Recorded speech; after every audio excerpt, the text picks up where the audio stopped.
Hey everyone, I hope you are having a wonderful day so far.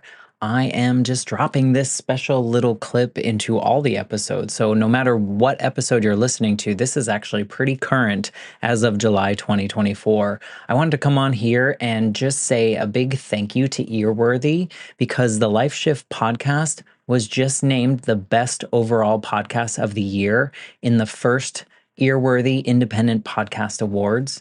And you've probably seen some articles written about the Life Shift podcast before, written by Earworthy. And now he is launching from his online publication, he is launching these yearly winners of independent podcast awards. And these are specifically for indie podcasters. We are those that wear all the hats. We create the show. Some people write the show. We're producers, sound engineers. We troubleshoot all the tech. We do any kind of research if we need to. We host the shows. We distribute the shows. We do all the things that relate to our shows because we love it.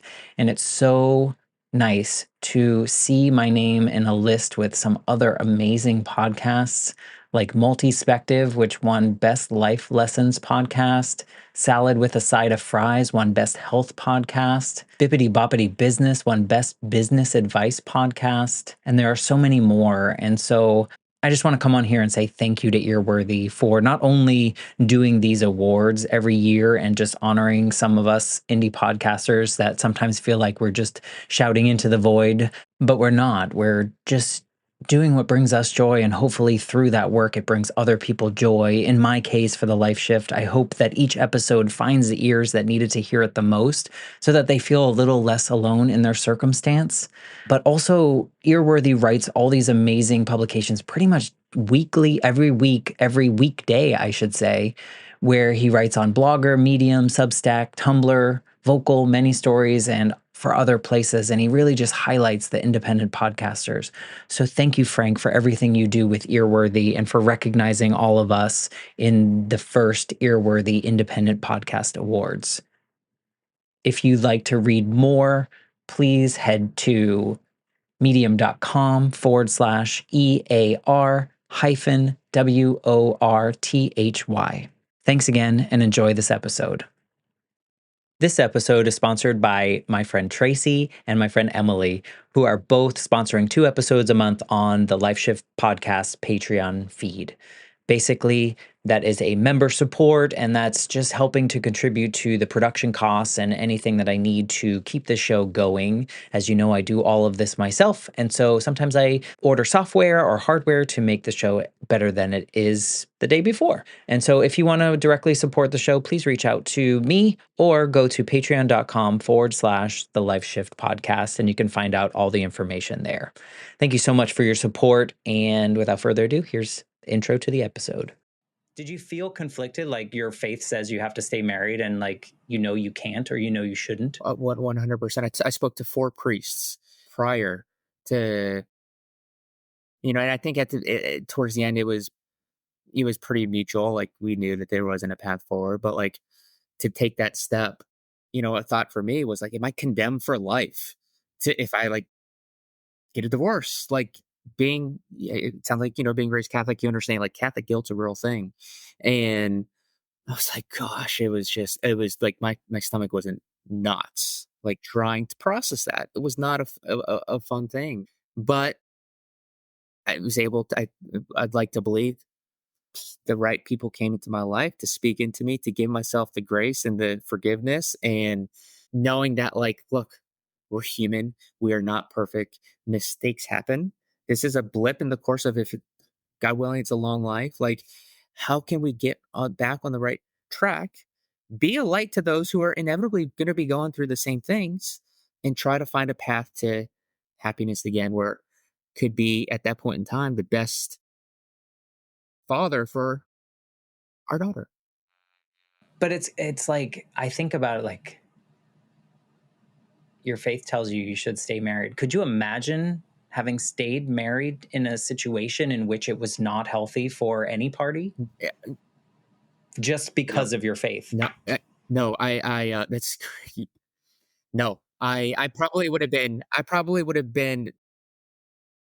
I probably would have been dead by now, literally, because of just the unhealthiness of it would no, I would not have been able to be I would not show up as a father.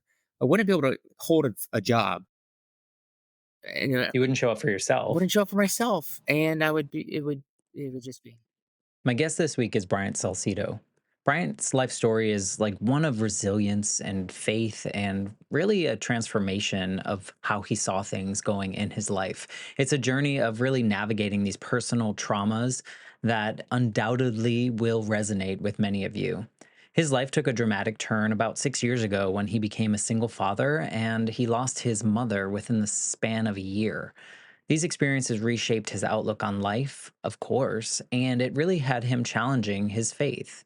So, another significant theme of the conversation is that exploration of faith as a source of comfort or solace and strength during times of crisis.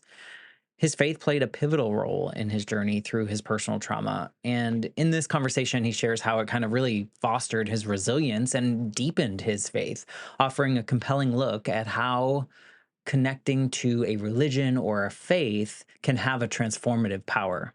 Bryant Salcedo is not only a single father, he's a sales executive, a business owner, but he's also a health fanatic and, as you'll hear, loves tennis and pickleball.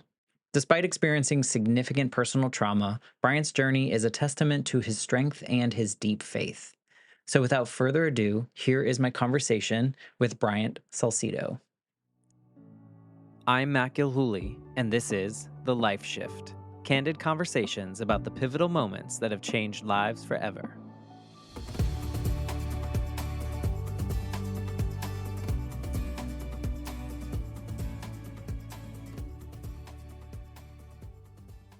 Hello, my friends. Welcome to the Life Shift podcast. I am here with Bryant. Hello, Bryant. hey, man, thanks for having me. I know that this has been on the books for a little bit now. We've been trying to get our schedules coordinated so that you could come on here and tell your story because I'm excited to talk about it because I think I'm not excited. I think that's the wrong word. But I'm happy to help share your story because I think there are people out there that will resonate with your story, will find inspiration in what you've done since the part of your story that we're going to talk about, but also feel less alone in that experience. And so before we even talk about it, thank you for just wanting to be a part of the Life Shift podcast and share your story. No, 100%. I want to thank you for sharing that. I want to reciprocate that, and thank you for hosting this podcast. I've been tuning into this for many months now to kind of get fed, if you will, and inspired because we all go through certain things in life, or none of us are immune to challenges and in dark times.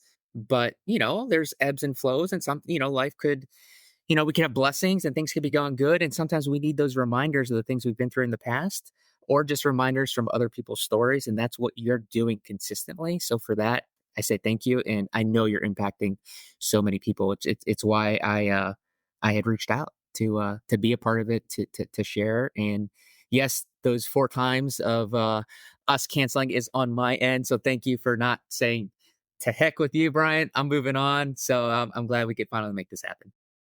Yeah, I understand life happens. Just like we're going to talk about life happens, and so sometimes, maybe it wasn't the right time for us to talk in those other times, and now it is. And so I think that there's such value in storytelling. There's such a power.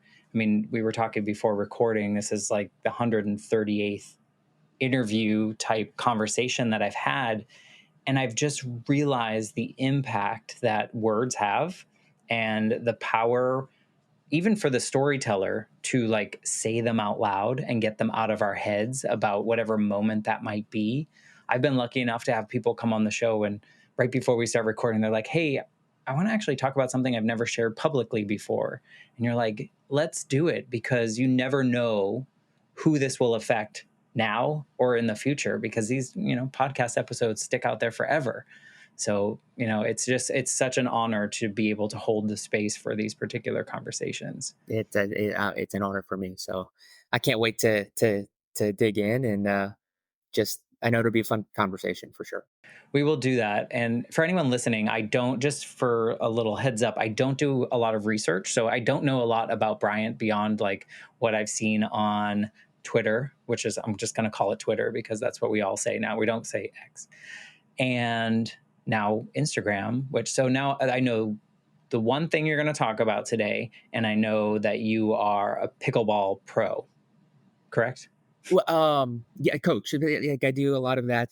My main job is pharmaceuticals. So I'm in management in pharmaceuticals, pharmaceutical compounding. But background is in tennis. I played college tennis at the professional level for a very short period of time. That's always been my passion. Well, pickleball, this pickleball craze has been a thing now for a few years, and it's absolutely exploding.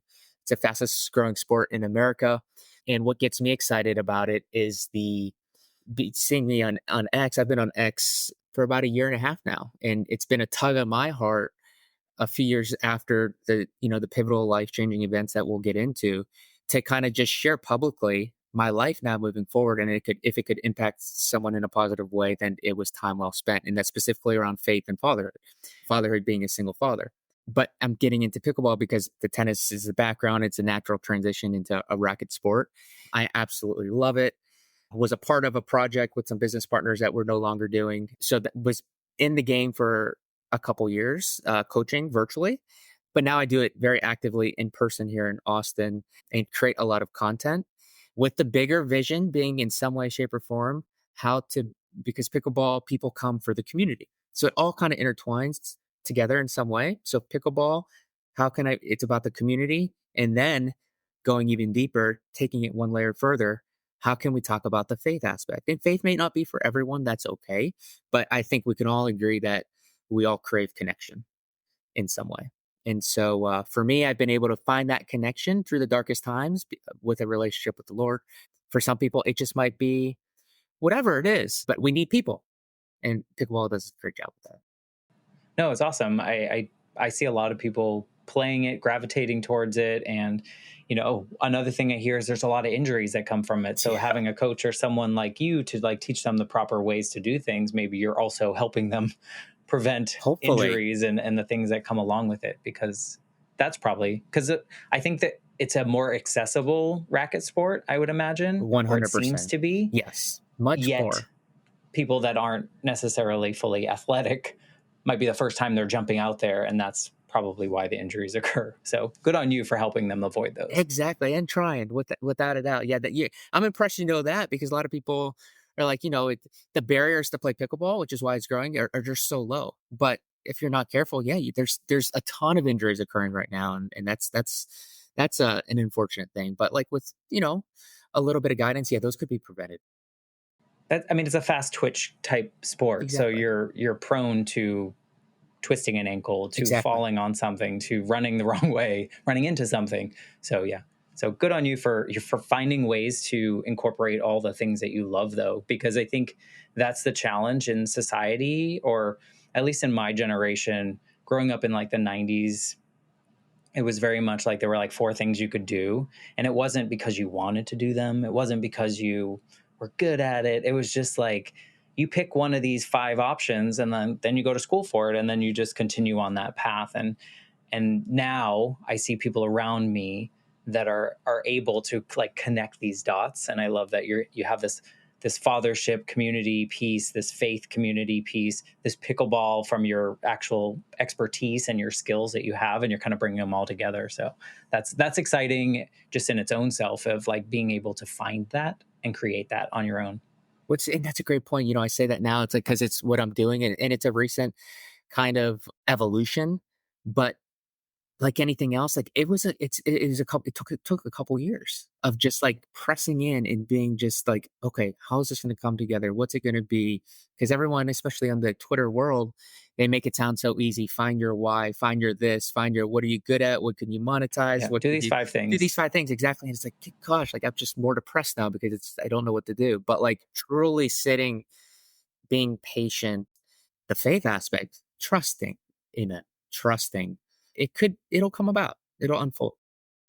Yeah, and I think your story will play into why you kind of choose to do that. So maybe we can just jump right into it. You can give us, why don't you paint the picture of what your life was like leading up to really this life shifting moment in your life? Yeah, absolutely. We'll go straight back to it. This was 6 years ago. So I got married, and it was very troubled from the start, troubled even from the beginning, but went forward with it where it wasn't the right fit.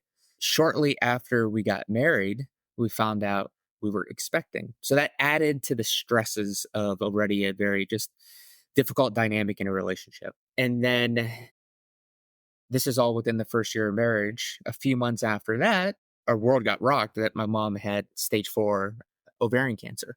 Super close with my family, super close with my mom. And it's like, okay, being positive, like, what are we, we're gonna overcome this. That wasn't the Lord's plans. It was a very, very quick decline. And she had passed within 6 months. And then shortly after that, to add to the turmoil, we were going through a very challenging divorce, and I was battling to stay a relevant part of my daughter's life. Thankfully, that all worked out with a lot of great people in my corner and staying patient. But within this is just putting it super high level and summarized in a nutshell. Like within a year, became a single dad and lost my mom, and so and all the while raised wonderfully, raised Catholic, like divorce doesn't happen. Like that's no, that's not a thing type of thing. Had a wonderful life and never, I mean, of course, experienced hard times, but nothing like two traumatic events within less than a year period. And so, yeah, I'll just stop there. It was tough. It was draining in every facet of life. Do you look back on any specific moment in which you think is like the one that either like opened your eyes to something new, like losing your mom? Were you part of that when she passed?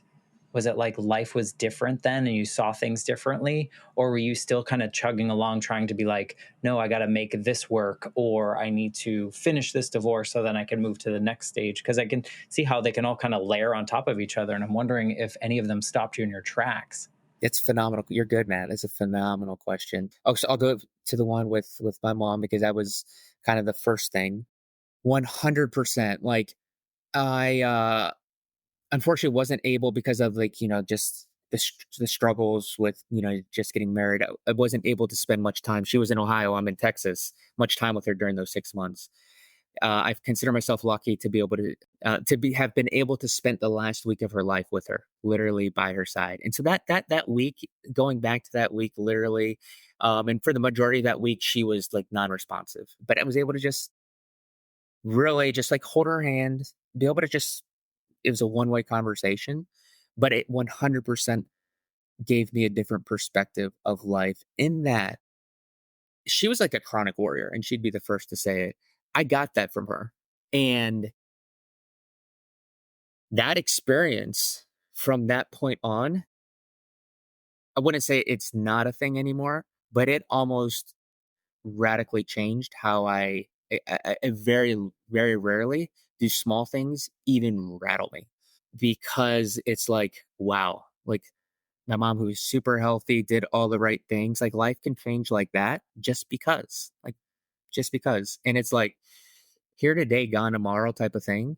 It gave me a different perspective in that one, not to really worry. Life is so short. Life is so fragile. And it opened my eyes to like, okay, at the time I was 30 years old. What do I kind of like wrote my own eulogy at that time. Like, what would people say about me right now? What do I want them to say? Okay, so I don't know what the amount of time I have left until that after the dash when it's going to end, but what do I want this people to share? And I knew at that point in time, I wasn't even close to where I want what I want folks to say. In some ways, of course, but it changed in terms of like, okay, let me start taking action and doing the hard things to get to a point where you know what, this is a life that I'm proud of. Not that I wasn't proud before, but how could I make it better? Was she the first big loss that you experienced in your Oh family? yeah, definitely. Yeah. Yeah, And you were close to her, right? You said that? very close.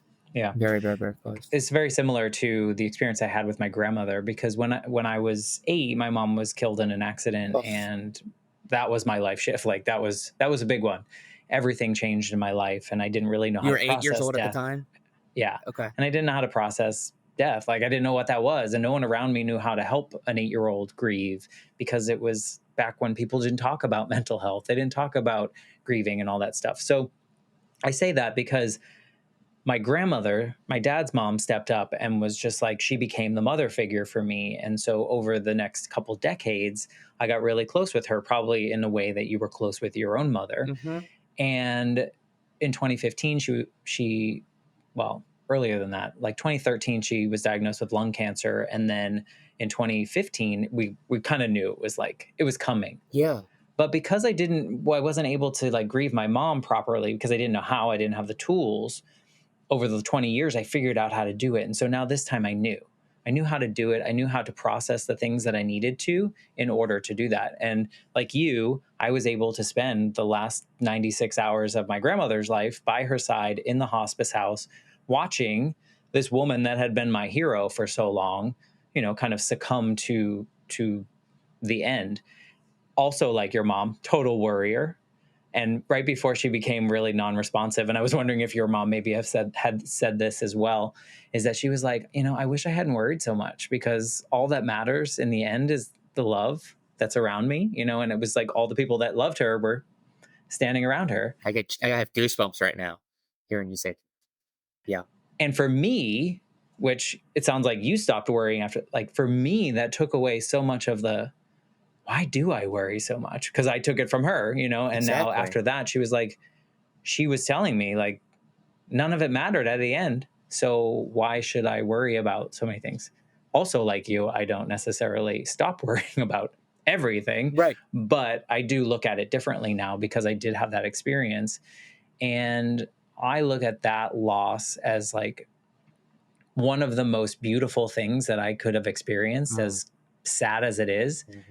But thinking about watching her take her last breath, knowing that she was like in the hospital when I was being born, it's like this whole. So I don't know if any of that resonates with you, but there's such a life changing thing that happens when you are able to be by someone's side when they are taking their last breath. It's unexplainable. It's a beautiful thing that we could share this moment and this space, and really just talking about that and how the similarities are very obvious. And yes, like, I mean, well, let me ask you this: like, did it increase like your faith and how you viewed things, in any way, with your It grandma? Like, didn't. She okay, No, it didn't. I've never really been. I guess faith is a different word than religious, but I grew up in a Catholic family. We just did the traditional like go on Christmas, go on Easter kind of thing, and was never really bought into that. And I think part of that comes from losing my mother at such a young age. It sure, was like, well, none of this makes sense. So I was never really into that. My grandmother was. She was very devoted to her religion, and probably I was saw the the comfort rosaries. that it If you brought. guys were Catholics, probably prayed her rosaries. Well, no, she switched Oh, she to a said, different okay, okay, okay, later on in her life. okay, Yeah, she became Baptist later on in her life, and it was something that was healing to her, and it was something yes, that I respected because that was her. But it didn't change me okay, in a religion way. Maybe I believed in other things yeah, differently, right, right, right. but I don't know. I don't even want to lie about that, because I think I just saw life differently when I saw someone die. Because the first time I experienced someone dying, I just saw them. I think this is going to sound crass, but I Oh, just saw that my mom dead in a casket yeah, after it had already happened. Whereas with my grandmother, I was able to see all the stages. And so it made me look at life differently, yeah, if that makes any sense, than the first version of that. interesting. No, that's special. Well, like your grandmother, my mom, it was when I was still able to have conversations with her over the phone. She would say exactly what sounded like your grandmother shared. Like, I wish I never was this chronic warrior. Like, this doesn't matter. Serves nothing. Serves nothing. Like, is we hear it all the time, and wearing like the rocking chair, and but it's so true. Like, it just literally saps the energy, and and And that was the biggest thing, that I was leading a life where it literally would sap the energy until I literally couldn't worry anymore, and then I would get exhausted. And it's like, okay, well, like having high aspirations, being driven, from the competitive tennis background type of thing. It's like, if I want to accomplish half of what I've set out, literally, I need all the energy I can have to give myself a chance to try to achieve those things without sacrificing the things that are most important in your family and your relationships. That takes time and that takes energy. So, like, there's, I've got, that was But eye it's opening. complex. Oh, it's so I think it's complex. complex because at the same time, when you're realizing all of this, you're also going through this divorce proceedings and the things that you mentioned before, which I can imagine as someone that is highly connected with their faith is opposing, like you said, like divorce is a no. There are certain things that are just like, so I can imagine what that battle is in someone's head when, first of all, you're like life or death over here with mom. Yep. You're watching this, you're facing that. But also, how do you manage moving through your faith with your faith through something that your faith may, thumbs down on, knowing full well that that's what you need in your life so that you can become your best version. Yeah, man, that's a great question. And there might not be an answer. I'm No, just I curious don't if even there's a. know. Like, I'm just gonna think about, like, I'm gonna just try to do my best to go back to that period of time. Did you feel conflicted? Like your faith says you have to stay married and like, you can't or you shouldn't? 100%. I spoke to 4 priests prior to, and I think towards the end, it was pretty mutual. Like, we knew that there wasn't a path forward, but like, to take that step, a thought for me was like, am I condemned for life to, if I like get a divorce? Like, it sounds like, being raised Catholic, you understand, like, Catholic guilt's a real thing. And I was like, gosh, it was like my stomach wasn't knots, like trying to process that. It was not a fun thing, but I was able to, I'd like to believe the right people came into my life to speak into me, to give myself the grace and the forgiveness, and knowing that, like, look, we're human, we are not perfect, mistakes happen. This is a blip in the course of, if God willing, it's a long life. Like, how can we get back on the right track? Be a light to those who are inevitably going to be going through the same things, and try to find a path to happiness again, where could be at that point in time the best father for our daughter.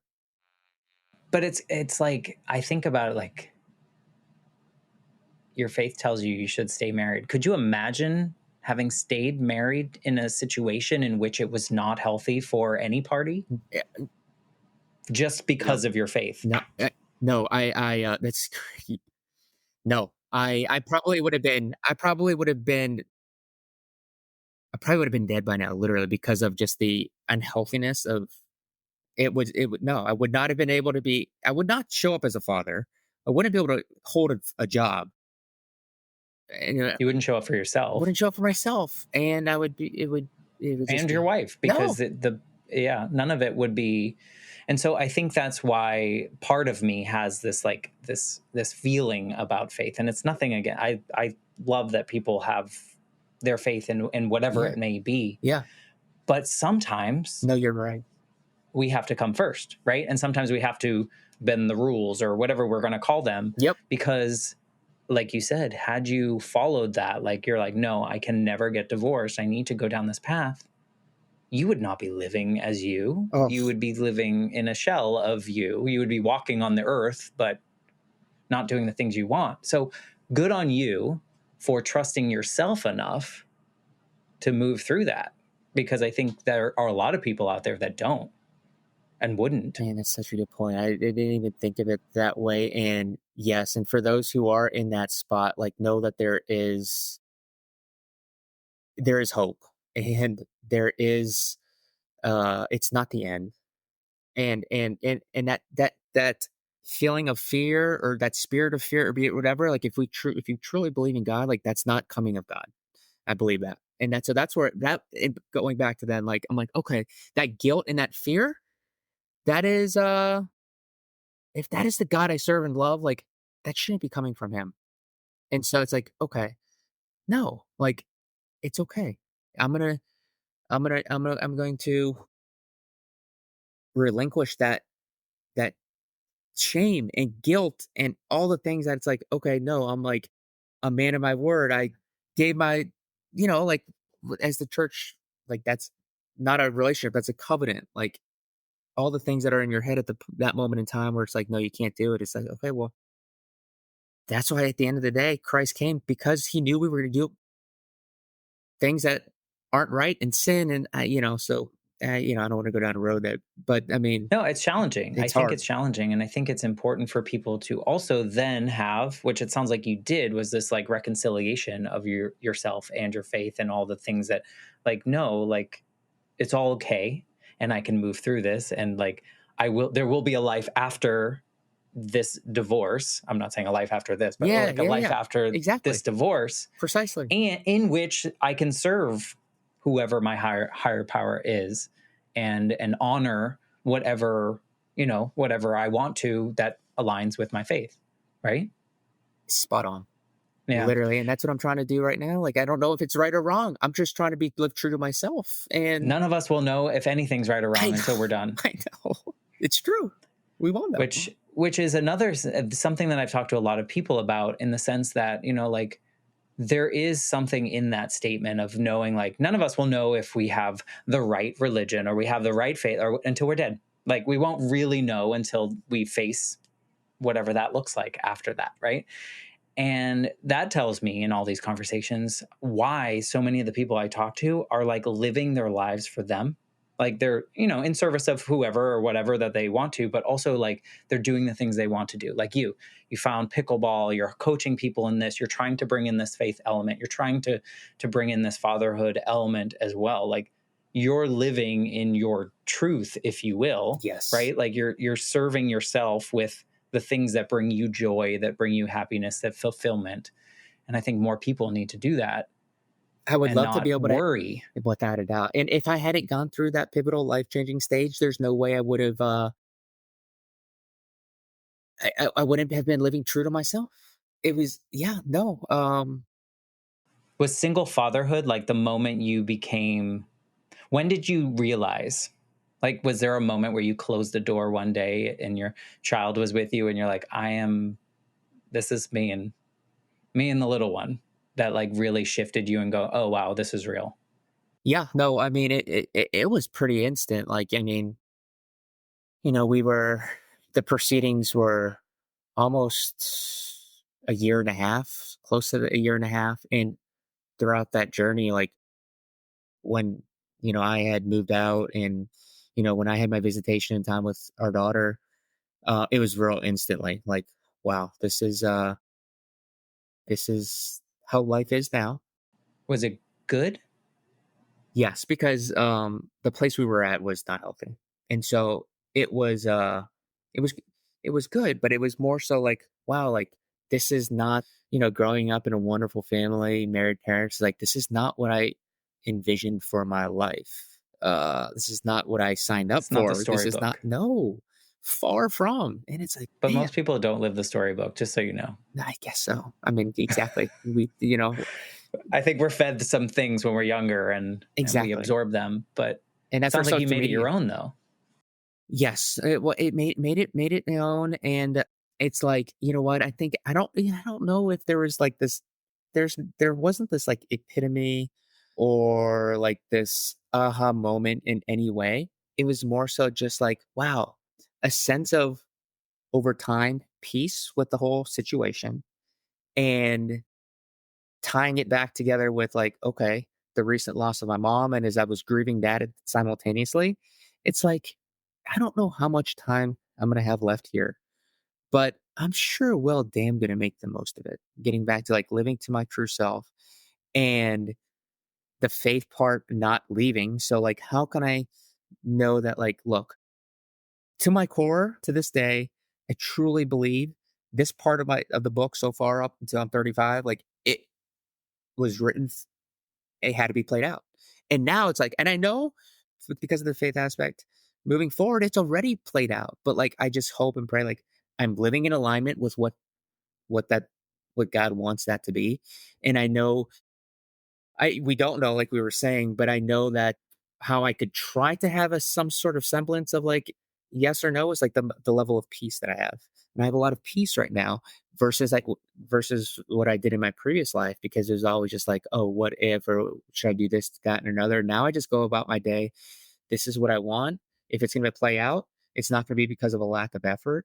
And I'm going to live with no regrets. And I'm going to keep the values the same. I'm going to do the thing, make sure that the right now at this point in my life, I'm a single dad. So like my daughter's most important.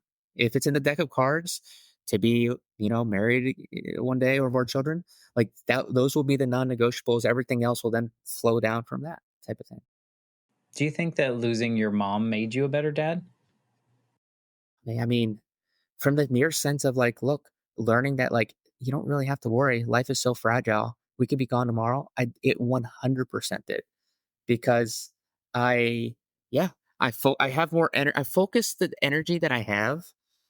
I give it to the things that need the attention, you know, and I manage my time so much better, because I know for some folks they might be like, well, like that's just how I operate, and amazing for you guys. But like when you come from a place where you like are just anxious or worry or stress, like that eats up a large part of your day where you can't operate on a normal level.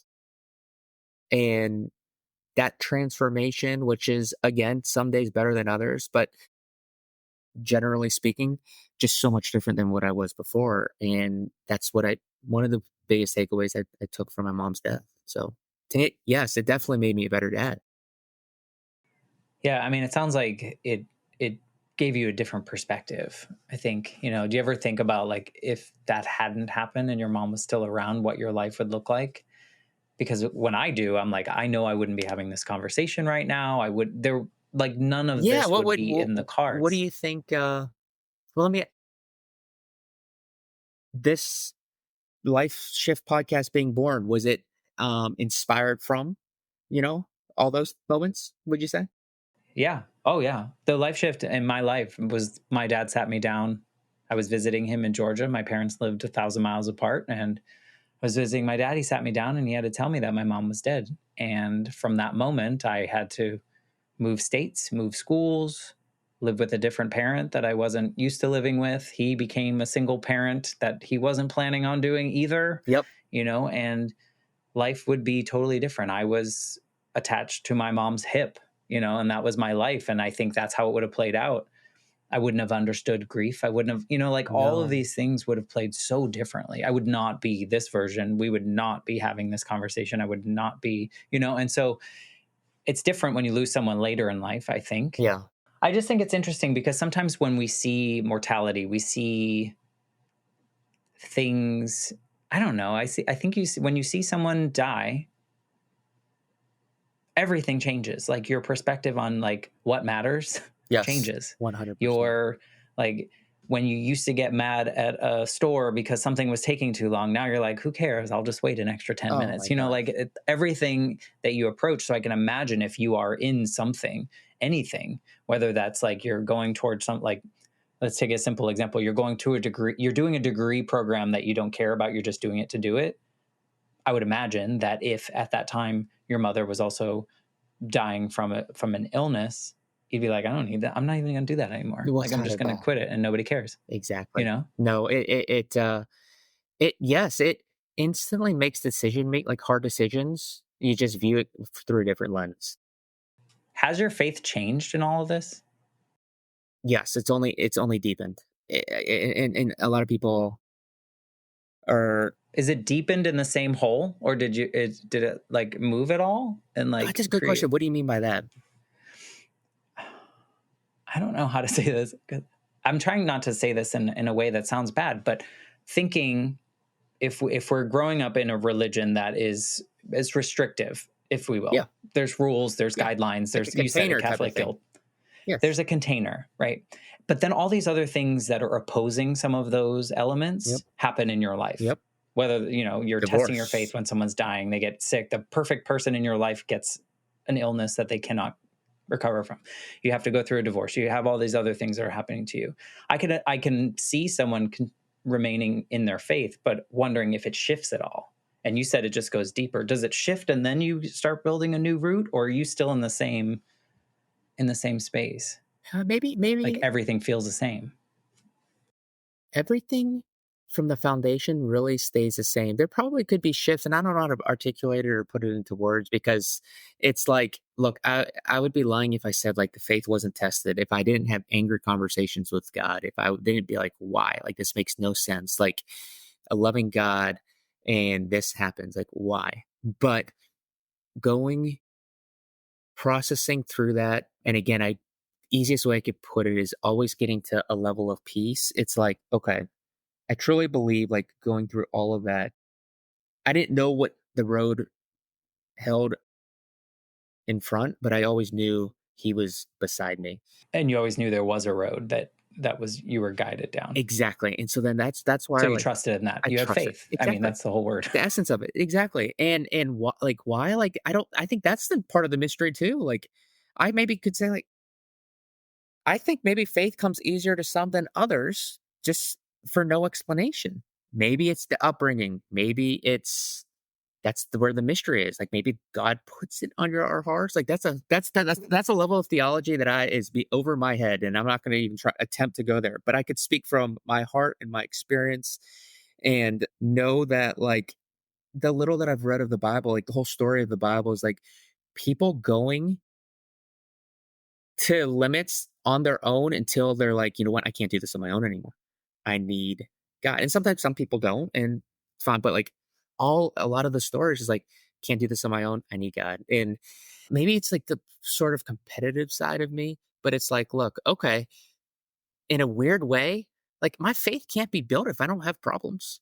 So like I need to exercise that muscle. And if I exercise that Let muscle, me create some problems. Let's right, go. yeah, not like purposefully, but like I knew that in those moments going through that life shift time and about my mom and going through a horrific, grueling divorce that I'm like, wow, what gave me light was to be able to have conversations like this, like the story I'll be able to share.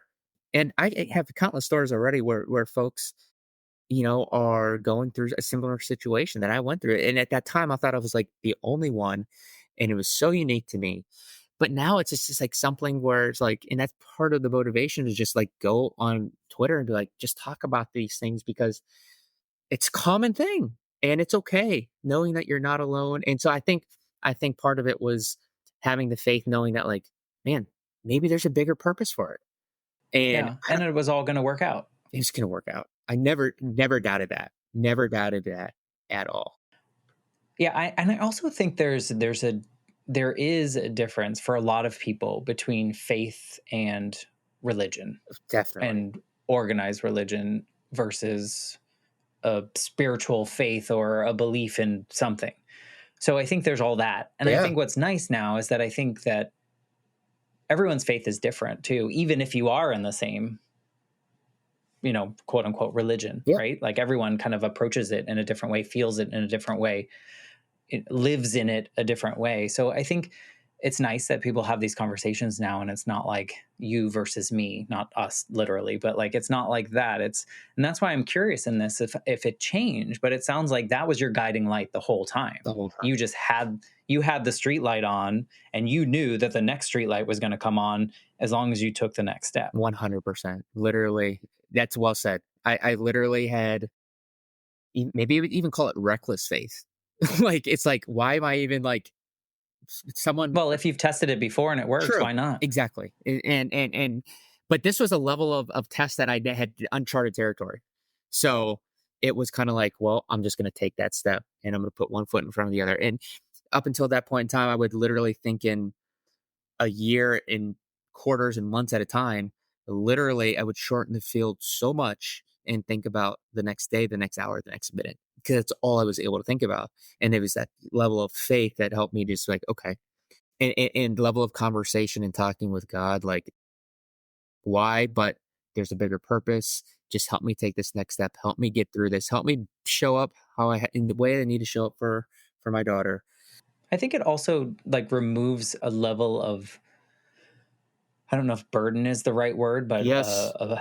like a heavy bag that a lot of us carry around. And if we can offload that a little into our faith or into something that we know like will help carry that, I think there's that element there too, right? Where you don't have to carry that with you as much. That's so well said. Yes, like he can help carry our cross. Like, if we try to carry it on our own, we're not gonna get very far. I don't want to carry a cross; those are heavy. Those are very heavy, yes, but like exactly, like he could literally help help Right. us. As I get it. you get it, Yeah. you know what I'm trying to say, and It so makes sense. yeah, it's because there is just so much unknown, and even in the best of days, until like you know, until we don't know what after we take our last breath, we don't know what that's going to look like. But I do believe, like, okay, that is What if we all end up in the same place? who knows. Like like I said, I'll wait. I yes, don't need to know anytime soon. exactly. What and that's so funny you say that because people, let's just say, like, okay, heaven's a thing. If that is the case, everyone would want to experience that, but like no one wants to go today. So like it's like people, but there are some people that I know where their level of belief and conviction is so high, they don't care if they went like today. And it's like, holy cow, like that's who I try to look up to from a faith, religious, spiritual, whatever you want to call it, journey, because it's like that is a place where like that's as high as you could possibly get on this in this life, at least, where if you were to be gone right now, you'd be like, take me. I don't think many people are there. Well, I don't think many people have a choice. True. Yes. But to have a level of like to be Yeah. okay with it, No regret. yes. That's a Yeah. totally different animal. Yeah. And I think there's society puts a lot of responsibilities on us that we absorb, that we take on. And, it's interesting because in your story, there's this through line of faith, right? Like that wavered maybe, but it stayed. So what's the biggest difference between married, full family version of Bryant and now your single father version of you living your truest stuff? Like what's different about you from before times and now times? That's I'd like to think I still am who I am, but I think I am truly living out how we touched on a little bit earlier in the conversation, living true to myself and doing what I want to do. And I'd admit, like, growing up, well, nothing's perfect. Oftentimes I would do things where it's like, okay, this is what my parents want me to do. Of course, we all did. Like I think that's pretty normal, and or thinking through like, okay, well, what would they think of this? And like, yes, they'd be, like It's it's approval. approval, exactly. While I ultimately made my own decisions, like that was always heavy on the mind. Which then after the life shift, of course, I'll go to mentors. I'll go to my dad. Great, I mean, he's amazing. Grateful I still, have my dad. I have a younger brother, super close with him. Like those are like my, family, and I have a wonderful extended family. So I know that I have family, and that's a blessing. But like how I live my life now, it is just what do I want to do? Not seeking the approval. Being on X, Twitter, Instagram, like everything now, like it is like not even don't even care like what the perception is because it's just like I know that the people that I'm meant to connect with, they'll find me, I'll connect with them, and the ones that are going to think like, "Oh my gosh, like what the heck is he doing? Thinking you're a bit whatever." Like I don't care at all. It's in a way, in a loving way, where it's like that's not meant to. Whereas before, I would care so much, I would be sensitive to it. It would hurt. Now it's just like Bryant today, just live life. No, I mean, I think that makes sense. I think so many of us absorbed, like we did the checklist kind of thing. Like our parents wanted us to do this, or we thought our parents wanted us to do this. And so we did that.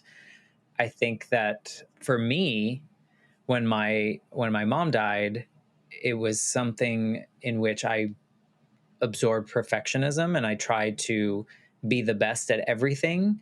And looking back at it, it was really I was trying to impress my father as much as possible so that he wouldn't abandon me too, Oh, because that's my mom had abandoned me in my small brain, right? Like that's what that felt like. And so I can relate to, like, we're just doing things for other people or to impress other people. And now finally in this version of my life, I'm like you. I'm like, here it is. I'm having a really crappy day and this is why, and that's okay. And I hope that if you are too, that you know that you're not alone. how liberating is that?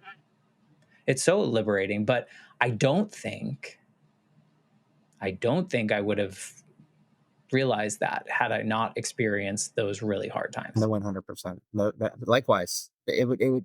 So are those always meant to be a part of our path? I mean, I'd like to think yes. But then you're like, that sucks. Yes.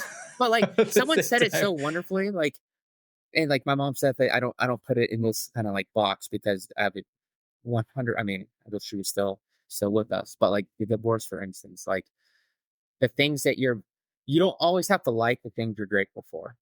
A lot of the things that I'm grateful for, looking back, are our point, the tough, challenging, dark times, because it forged us into beings that we never would have been otherwise. Impossible, like success, comfort, happiness, like just not going to get there. You can't, you have to. And I think that's what kind of just at the essence gets to, like, you know, I look at a lot of like successful people, and I really respect them at even another level when, you know what, they're not doing it for even more success. They're doing it just to have purpose, impact, and meaning. And I think that's the whole part of what, like, life, whether there's an afterlife or not, religion or not, God or not, like, I think like challenge, struggle, and overcoming gives life the most beautiful purpose and meaning that makes us who we are. Just not in the moment. Right. Exactly. That's not in the moment because you can't see 10 feet in front of us. And it's so painful. And if you don't have right people in front of you, that's how people literally do dark things, and it can get really bad. Oh, it's torturous. During that journey, was there a particular moment in that period of time that was the darkest for you? Where you doubted things? Where you like, ugh, I don't want to deal with this? Yeah, a lot. But like, Not in that way, no. but I mean, like, was there a really dark time in that period? Oh, there were many, many, many, many, many almost sleepless nights where it was like just a constant cycle of, okay, thinking about my mom, like trying to process, like, wow, I just lost my mom. Another, like, tens of thousands of dollars going down the drain for litigation fees. Like, I'm literally draining everything that I had saved up and worked so hard for at this point in my life. For something that was in your storybook, Exactly. essentially, right? Essentially. That you were trying to, yeah. Exactly. And like, okay, I don't even have my daughter right now, like, I'm literally by myself in this apartment that I'm subleasing. Like, what is my life? Like, oh my gosh. And it'd be like, and those sleepless nights where it would feel like a week because you're just literally alone trying to like sleep, but it just like couldn't. And yeah, like those types of feelings, kind of like, because we could relive those if we really want to. It's I think a lot nauseating. of people can relate to those moments. Oh my gosh, it's the amount of emotions, like anger, sadness, shame, guilt, fear. And I had a ton of fear then. Like, I mean, the fear of the unknown, like, and embarrassment, like everything wrapped up in a single little cup, and like saying, "Why? Like, this makes no sense." Like, yes, there were many of those nights. There wasn't any point in time where it's just like, I just want to end this, or it's just like, like that type of thing. But But there were dark times. But I mean, I ask this kind of everyone, but I'm wondering, like, what if, like, this version of you could go talk to that Bryant sitting alone, sleepless nights in that sublet apartment? Is there anything you would want to say to him or yeah, hang out with him? what this is, yeah, it's so many things. Like, look, all part of a bigger, bigger story. This is a moment in time. The story is not over. Don't lose your faith, and shorten the field, which is something that I did then, in terms of just like, just take things day by day. Keep your circle tight in terms of the people that you'll confide in, and you truly trust. If you're blessed to have family, go to your family. Then widen that a little bit with some friends that you truly trust. Find a good church that you could get plugged into. If you could find, whatever that is, like someone, a leader, a pastor, a priest, whatever that is. Like I did that, and I'm glad I did, and I would say that to this same Bryant back then. You have no idea, like how close. Like the brighter days are closer than what you might realize right now, because you only see darkness. Everything feels so far away. And, it's like, obviously we can't go back and do that. But as we were talking about before, like our path is probably already there, right? And that it's just this like one step in front of the other until we get to this version of Bryant, this version of Matt. You have to go, just one step in front of the other, really. With Literally. I just keep having that picture of like a dark sidewalk and the light just turns on with each step. Yeah. You're just like, I don't know what it looks like way down there, and I'm not going to worry about that. I'm just going to look down. There's the sidewalk. Keep Literally. going. And just keep going. Yes. But that's I think it's important. oh my gosh. But it's like what you've shared, like the amount of strength, like that you have to still have. Like it's a choice at the end of the day. Like it's a choice to be able to be like, you know what? I'm gonna be so relentless because I want to stop right now, but I'm gonna take one more step, and one more step, and one more step. And wherever you have to dig in and find that source of whatever it takes, like find it. For me, it happens to be faith. It could be something else for someone else, but whatever it is, try to find it, because without if you don't have it, like you won't get out of the hole. Like, thankfully, we both were able to get out of it and get on the other side, and can share a positive outcome and try to be a light and encourage and give hope. But how many stories are there where people make the choice where they're just going to be the victim and say woe is me, and not try to get out of that hole, make the situation better. And ultimately that's what I think why this is born, to try to reach those people and know that you can get there. It's okay. You're in a bad place right now. It's what I'm trying to do too, to reach those people, because there's so many of them, and I don't want them to think like, oh my gosh, like, oh, they were lucky, or this was easy, or that. Yeah, it's, you need to, like anything else, you need to have the right places in place to try to execute on a successful plan to get out of that situation. No, I think you're right. I think that the more we normalize these types of conversations, the more we share and ask each other genuine questions. I appreciate that you were there and received my questions about something that you hold so deep to you, because that shows how deep that is for you, Mm-hmm. if that makes any sense. Yes. Because I think sometimes people are like, don't ask me, about my faith because this, that, or the other, or you're attacking me. I'm not attacking you. I No. just want to know. Yeah. I'm so curious about that. And I think it's important to have these conversations, So important. because we're not all the same. Nope. We're not all going to live our lives the same way. And that's what's beautiful about being human. It's so beautiful. Right? Like we can do all the things.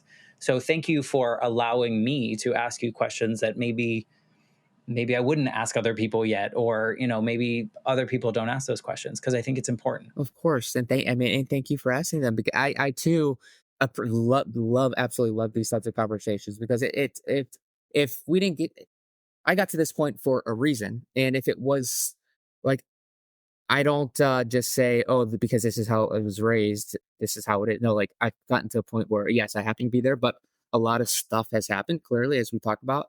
And have gotten to the point where, like, yes, I'm truly going to accept this as my own. Getting back to like, no, not the approval. I'm doing this because no, this is what got me through the most You live and crappy breathe points, it. and live and breathe it. Exactly. And it is my ethos. It is my DNA.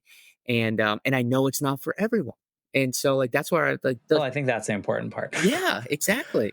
It has to be your own. It can't to. be something like, if I love something so much and I believe something so much, I can't force that on other people. I could mention it to them. If they like it, they can join in, and they can, like simplify it to podcast, like whatever it Exactly. might be. Yep.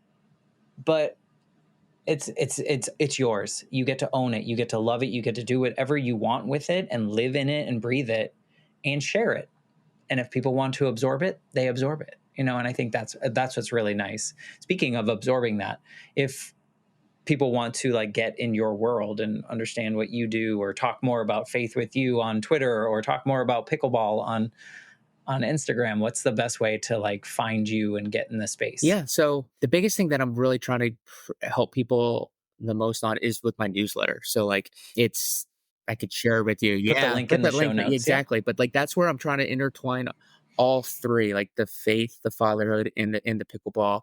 On Instagram, it's pickleball Bryant, and on Instagram, it's my last name, first name, Salcedo Bryant. And Instagram is going to be On Twitter. much or on Twitter, exactly. On Instagram, going to be really pickleball focused, but sprinkled in with like who I am. It's gonna be some faith and fatherhood. And on Twitter, it's gonna be more probably heavily on like the faith and fatherhood, if that's what you kind of want, with some pickleball stuff as well. So But if they find your newsletter, they're probably going to get links to those things as well, correct. right? I would imagine. So yeah, if you want to connect with Bryant and see what he's all about and read more about what he's offering to the world, please subscribe to his newsletter. I know that's important. Then you don't even have to seek him out. You'll just get emails from him Exactly. with all the Exactly. information, and then you can follow through with that. So please do that. If something Bryant said today about his journey through that period with his mother and his marriage and his daughter and all these pieces, if something there you think someone in your world needs to hear his story, please share this episode with them, because I think that would fulfill both of our goals here of like just helping other people feel a little less alone. With that, I'm going to say goodbye, and I'll be back next week with a brand new episode of the Life Shift podcast. So thank you for being here, Bryant. Thanks for having me, Matt. This is a privilege.